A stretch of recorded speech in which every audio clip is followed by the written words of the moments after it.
សួស្តីម្ចាស់តេជកម្មអស់តកតងនឹងវិធីធ្វើម៉េចដើម្បីឲ្យតេយើងកើនសម្បុកចំណុចទី1ពេលបងប្អូនចូលតេជកម្ម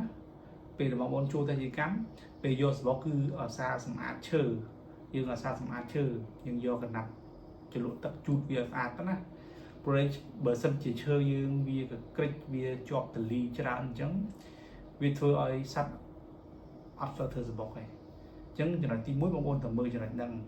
ចំណុចទី2គឺបងប្អូនចូលក្នុងតេជកម្ម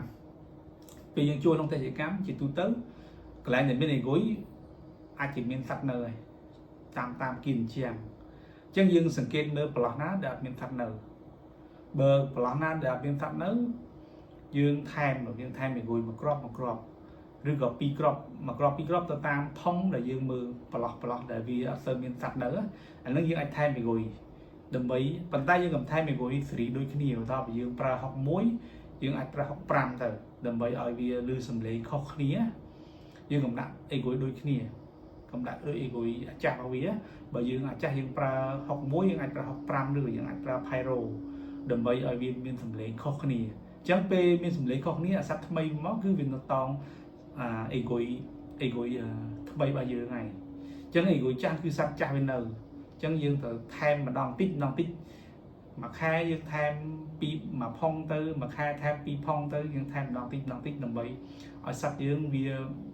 សត្វថ្មីវាចូលមកវាមានសំឡេងថ្មីរហូតអញ្ចឹងធ្វើឲ្យសត្វវាតោងនៅកន្លែងថ្មីហ្នឹង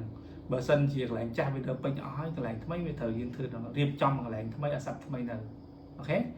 ចំណុចទី3ចំណុចសំខាន់តម្រូវឲ្យផ្ទះយើងមាន300សម្បុក300សម្បុកហ្នឹងយើងធ្វើម៉េចគឺយើងបិទសំឡេងមុនសត្វចេញឧទាហរណ៍បើផ្ទះយើងរដូវកាលខែហ្នឹងសត្វចេញម៉ោង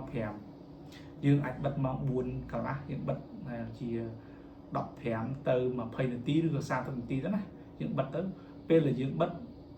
គឺសត្វវាចាប់ផ្ដើម